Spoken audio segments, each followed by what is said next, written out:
এক বার্নারের চুলায় যেই খরচ হইব 4 বার্নারের চুলায় একই খরচ হইব, সেটা কিভাবে?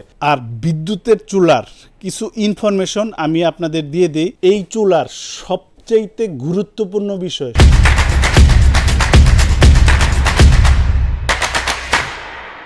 অনেকেই আমাকে ফোন দিছেন যে বাসাবাড়িতে ক্যাবিনেট 4 বার্নারের বিদ্যুতের চুলা দেখান ভাই। তো আজকে আপনাদের এরকম একটা চুলা দেখাবো যেটা আপনার ইউরোপ আমেরিকাতে সবাই ব্যবহার করে। 4 বার্নারের ক্যাবিনেট, নন ক্যাবিনেট, দুইভাবেই ব্যবহারযোগ্য ইলেকট্রিক্যাল ইনফ্রারেড কুকার। এইখানে যেই চুলাটা দেখতেছেন এটার 4টা বার্নার, একসাথে 4টা হাঁড়ি এইখানে বসাতে পারবেন। ছোট বড় বিভিন্ন সাইজের 4টা বসায়ও রান্না করতে পারবেন, একটা বসায়ও রান্না করতে পারবেন, একটাও চালাতে পারবেন, একসাথে 2টাও চালাতে পারবেন, আবার 4টাও চালাতে পারবেন। তো কিভাবে এইটা চালাবেন, চালু করবেন, সেই জিনিসটা আমি একটু দেখাই দিই। এখানে 4টা বার্নার, এই পাশে যেই বার্নার 2টা দেখতেছেন এগুলোর ওয়াট থাকবে 1200, আর এই পাশেরটার উপরের 2টার ওয়াট থাকবে 1800 করে। তো আমি শুরুতে এই যে এই পাশে একটু ফলো করবেন, দেখেন এখানে আমি পুশ করলাম, এই যে এখানে একটা আঙ্গুলের চিহ্ন দেওয়া আছে, এখানে আমি চাপ দিলাম। এটা হলো ছোটোটা, এই যে এই পাশেরটা, এটা মাইনাস প্লাস বাড়াতে কমাতে পারবেন। দেখেন এই যে এই অংশটা আপনার লাল হয়ে গেছে, এটাকে আপনি ইচ্ছে করলে কমাতে পারবেন, প্লাস বাড়াতেও পারবেন। এরপরে এখানে যদি আপনারা লক করেন, যে আমি এটা লক করে দিব, তাহলে যে প্লাস মাইনাস 2টা একসাথে চাপ দিবেন, এই যে লক লেখা আসছে, এটা মানে চাপলে আর কাজ হবে না। যদি আনলক করেন তাহলে এখানে পেশ করে ধরবেন, আনলক হয়ে যাবে। এখন এটা হলো পাওয়ার। এরপরে যদি আপনারা টাইম সেটিং করে রান্নাবান্না করেন, এখানে একটা পুশ করবেন, যেমন এখানে আমি দেখেন 15 মিনিট দিলাম, 15 মিনিট পর এটা অটোমেটিক অফ হয়ে যাবে। এরপর যদি কেউ এটা সেলসিয়াস তাপমাত্রা, কত তাপমাত্রা রান্না করতেছেন দেখতে চান, তাহলে সেটা আরেকটা চাপ দিবেন এখানে। এটা 650 সেলসিয়াস তাপমাত্রা হবে এটা। এখান থেকে আপনার কমাতে বাড়াতে পারবেন আপনার পছন্দ মতো। একসাথে যেটা বললাম যে আপনার 2টাও চালাতে পারবেন কিংবা একটাও চালাতে পারবেন। এরপরে এইটা কিংবা এইটা যদি এখন রানিং করেন, এই যে এখানে চালু দিবেন, এটা রানিং হবে। এইটাও আপনার কমাতে বাড়াতে পারবেন। এটাতে যে ফাংশনগুলো দেওয়া আছে এটা তো সেম ফাংশন দেওয়া আছে। একসাথে যদি 4টাও চালাতে চান 4টাও চালাতে পারবেন। যেমন আমি এই পাশেটাও আমি অন করে দিই, দেখেন এইটা অন করলাম, এখন এইটা 4 নাম্বারটা, এইটাও আমি অন করি। একসাথে এখন 4টা রানিং আছে, মানে 4টাই চলতেছে। যদি বলেন যে ভাই একটা চালাবো, ঠিক আছে, আপনি এই যে একটা এটা চালাতে পারেন। যদি বলেন যে না ভাই আমার এটার প্রয়োজন নেই, আমি বড় হাঁড়ি দিয়ে ভাত রান্না করবো, তাহলে আপনার বড়টাও চালাতে পারবেন। মানে আপনার যে সময়ে যেইটা প্রয়োজন আপনি ওইটাই চালাতে পারবেন। আর এটা পায়া দিয়ে ব্যবহার করতে পারবেন। আমি এই জিনিসটা দেখাই, দেখেন এখানে পায়া আছে, প্লাস এখানে যে বডিগুলা দেখেন, এই বডিগুলা সম্পূর্ণ মেটালের দিয়ে তৈরি করা। আর এটার ক্যাবিনেট করলে মাপটা কি হবে এই জিনিসটা একটু আপনাদের আমি দেখাই। দেখেন এই পাশে লম্বাতে হবে আপনার 23.5, আর এই পাশে হবে আপনার 20। এটা হলো ক্যাবিনেটের মাপটা। এটা অনেকেই যে একটা কিচেনে লাখ লাখ টাকা খরচ করেন কিংবা অনেকে সিলিন্ডার ইউজ করতে ভয় পান, তাদের জন্য উত্তম এই চুলাটা। যে কোনো ধরনের হাঁড়ি পাতিল ব্যবহার করা যাবে, খুবই মজবুত জিনিস। যেমন আমি একটু স্যাম্পলটা দিয়ে আপনারা আমি বুঝাই দিই। দেখেন এখানে যে তারটা ব্যবহার করা হয়েছে, এইটা দেখলে বাকি ভিতরের জিনিসপত্রটাও আপনার একটা আইডিয়া হয়ে যাবে যে এগুলা কি ব্যবহার করা হয়েছে। এই চুলাটা যাতে 10-15 বছর ব্যবহার করতে পারেন এরকম মজবুত করে তৈরি করা হয়েছে। আর বিদ্যুতের চুলার কিছু ইনফরমেশন আমি আপনাদের দিয়ে দিই। এইটার মধ্যে আপনার অ্যালুমিনিয়ামের যে গোল হাঁড়িগুলো আছে ওগুলা ব্যবহার করবেন না। এইভাবে সমান যে হাঁড়িগুলো আছে ওই সমান তলা সসপ্যান টাইপের এগুলা ব্যবহার করবেন। এটা কেন বলতেছি এই জিনিসটা আমি একটু আপনাদের বুঝাই দিই। ধরেন আপনি এখানে একটা গোল হাঁড়ি বসাইলেন, একটা গোল হাঁড়ি যদি আপনি এখানে দেন, এটার তলাটা হইব এতটুকু, এতটুকু মানে এতটুকু। এখন যদি একটা কয়েলের মধ্যে আপনি এখানে একটা হাঁড়ি দেন, দেখেন কয়েলটা কত বড়, হিটটা চতুর্পাশে যেতেছে, কারণ হাঁড়িটা তো গোল। আপনার এতে সময় বেশি লাগতেছে, বিদ্যুতের খরচ বেশি হইতেছে, আপনার রান্নাটাও সময় মতো হইতেছে না। আর আপনি যদি এই জায়গায় আপনার এই সমান হাঁড়িটা বসান, তাহলে পুরো হিটটাই আপনার হাঁড়িতে লাগতেছে, সময়ও আপনার কমে যাইতেছে, বিদ্যুতের খরচও কম হইতেছে, রান্নাও আপনার দ্রুত হইতেছে। এই চুলার সবচেয়ে গুরুত্বপূর্ণ বিষয় দয়া করে মনোযোগ দিয়ে শোনেন, এটার ভেন্টিলেশন সিস্টেমটা। এই যে তলায় আমি একদম লাইন দিয়ে আপনাদের এই জিনিসগুলা বুঝাই দিই, হাতে কলমে আপনারা বুঝে নেন। আপনারা যখন এটা ব্যবহার করবেন, এটা ঘন্টার পর ঘন্টা ইউজ হইতে পারে, ঘন্টার পর ঘন্টা আপনি এটা ব্যবহার করতে পারেন।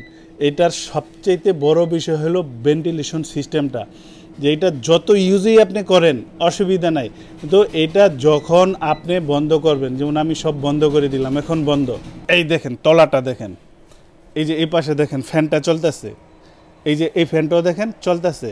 আমি চুলা বন্ধ করছি কিন্তু আপনার এই ফ্যানগুলো কেন চলতেছে? এই যে যে সাইডটা আছে, এই যে এই সাইডটা, এই যে একটু ফলো করেন, এই দেখেন এই যে ফ্যানটা না, এইখান দিয়ে বাতাসটারে সে টাইনা নিতে আছে এই ফ্যানটা দিয়ে, আর এই যে যে সাইডটা আছে এই সাইডটা দিয়ে সে হাওয়াটা বাইর করতেছে। তার মানে যে এইখানে যে কয়েল, 4টা কয়েল আছে কিংবা মাদার বোর্ড আছে, এগুলারে সে ঠান্ডা বাতাসটা দিয়ে এখান দিয়ে গরম বাতাসটা, মানে আমরা অতিরিক্ত গরমে ঘরে যেমন ফ্যান সারি একটু স্বস্তির জন্য, এইটা যখন আপনার ধরেন রান্না শেষ নগদে যদি আপনি লাইনটা ছুটাই দেন, গরমটা ভিতরে আটকে থাকবে। আর যদি আপনি এটাকে একটু সময় দেন, এটা নিজে নিজে ঠান্ডা হয়ে অটোমেটিকলি এই ফ্যানটা বন্ধ হয়ে যাবে। এখানে যে হট লেখাটা আছে এই হট লেখাগুলো আপনার চলে যাবে। এই ভেন্টিলেশন সিস্টেমটা শুধু এই চুলার জন্য প্রযোজ্য না, আপনি এক বার্নারের চুলা কিনেন, যেইটাই কিনেন, এটা ইনফ্রারেড চুলার জন্য, যে লংজিভিটির জন্য, যে আপনি টাকা দিয়ে জিনিস কিনলেন আমি ভাই অনেক বছর ব্যবহার করব।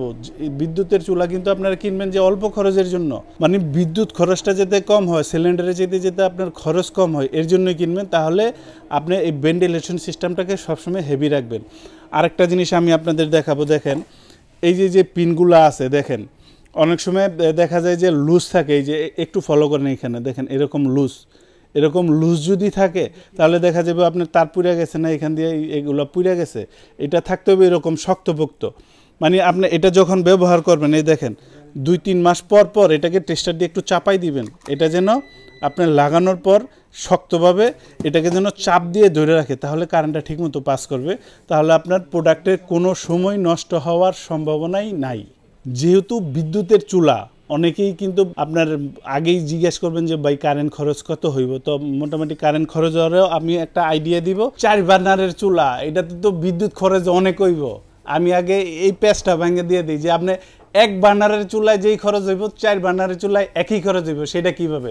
ধরেন এক বার্নারের চুলায় যদি আপনি রান্না করেন ভাত, তরকারি, ডাল, 3টা আইটেম, যদি আপনার 20 মিনিট করেও রান্না করেন একটা আইটেম, 3টা আইটেমে ধরেন আপনার 60 মিনিট, খেয়াল করেন একটার পর একটা করতেছেন, একটার পর একটা, মানে আপনি 1 ঘন্টায় 3টা রান্না করতেছেন। জাস্ট আপনার বোঝানোর জন্য বলতেছি যে 1 ঘন্টায় যদি 3টা রান্না করেন, আপনি আধা ঘন্টার ভিতরে যদি ওই 3টা রান্না সাইরা ফেলতে পারেন, তাহলে আপনার 1 ঘন্টার যে বিদ্যুৎ খরচটা হইলো, 1 ঘন্টায় যে বিদ্যুৎটা টানবো, ওইটা আধা ঘন্টার ভিতরেই ওই খরচটা হয়ে গেল।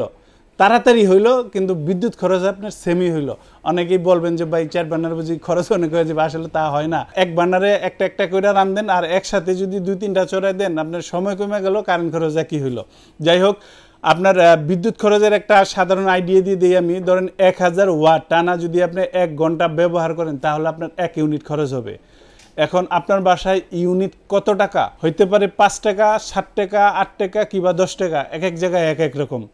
তো ধরেন 10 টাকাই ধরেন, 1 ঘন্টায় কারো ফ্যামিলিতে রান্নাবান্না হয় না, সর্বনিম্ন 2 ঘন্টা, 2 ঘন্টা একটা ফ্যামিলিতে লাগবে। এটা আপনার 2 বেলা আপনার রান্নাবান্না করলে, সেক্ষেত্রে আপনার 5 থেকে 600 টাকার মতো ধরেন 4-5 জনের ফ্যামিলিতে খরচ হইব।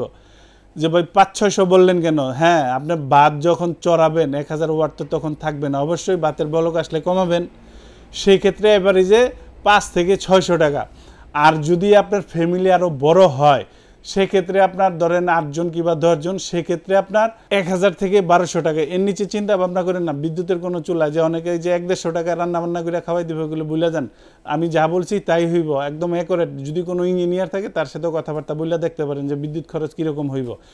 একটা আইডিয়া, একটা উদাহরণ দিই আপনাদের। ধরেন 1000 ওয়াট 2.8 লিটার রাইস কুকার, আমরা ভাত রান্না বান্না করি সারা মাস 2 বেলা করে যদি রান্নাবান্না করেন, তাহলে আপনার 200 থেকে 250 টাকা খরচ হয়। আর যেহেতু এটাতে তরি তরকারি, ডাল, বিভিন্ন জিনিস রান্নাবান্না করবেন, সেক্ষেত্রে 5 থেকে 600 টাকার মতো লাগবে। এর নিচে কোনো দিনও সম্ভব না। আর এখন আমি আপনাদের প্রাইস সম্পর্কে একটা আইডিয়া দিয়ে দিই। এইখানে যেই চুলাটা, রয়্যাল চুলাটা আপনারা দেখতেছেন, এটার বর্তমান প্রাইস হলো 56,500। তবে ধামাকা একটা ডিসকাউন্ট থাকবে, ডিসকাউন্ট দিয়ে এটার দামটা আসবে মাত্র 42,500 টাকা। যেহেতু আপনার অফার চলতেছে, এই চুলার সাথে যদি কেউ এই ধরনের একটা সেট নিতে চান, যেমন এটা 26 সেন্টিমিটার, এটা 24 সেন্টিমিটার, এটা 20 সেন্টিমিটার, এটা 24 সেন্টিমিটার। এই কড়াইয়ের ঢাকনা আপনি এখানে ব্যবহার করতে পারবেন।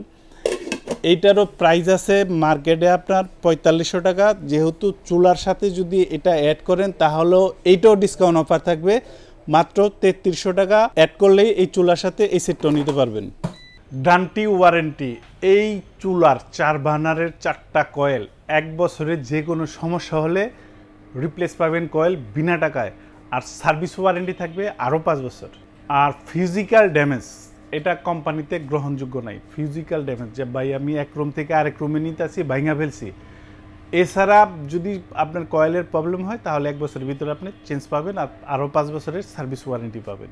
আর ডেলিভারি প্রসেস যারা ঢাকার ভিতরে নেবেন ইনশাল্লাহ হোম ডেলিভারি দিব, দূরত্ব অনুযায়ী ভাড়া দিয়ে দেবেন। আর যারা ঢাকার বাহিরে নেবেন বিভিন্ন ডিস্ট্রিক্ট থেকে কিংবা প্রবাস থেকে অনেকে কিন্তু ফোন দেন যে ভাই আমাদের তো সন্তানাদি নাই যে কুরিয়ার থেকে নিয়ে মালটা নিয়ে আসবো, সেক্ষেত্রে বিকাশে আমাদের 4-5 হাজার টাকা বুকিং করে দেবেন, আমরা এটা হোম ডেলিভারি দিয়ে দিব, আপনার বাসায় পাঠিয়ে দিব। আপনার আম্মার হাতে হোক কিংবা আপনার ওয়াইফের হাতে হোক, এটা আপনারা খোলাইবেন, চালাইয়া চেক কইরা তারপরে বাদ বাকি টাকা দিয়ে দিবেন। আর যদি সশরীরে এসে কেউ নিয়ে যেতে চান তাহলে আসবেন আশুলিয়ার জামগড়ায় বঙ্গ মার্কেটের ঠিক উল্টা পাশে আব্বাসিয়া মসজিদের গেটের সাথে একদম মেন রোডেই আমাদের এই শোরুমটা। ইনশাল্লাহ এখান থেকে এসেও আপনি দেখে নিয়ে যেতে পারবেন।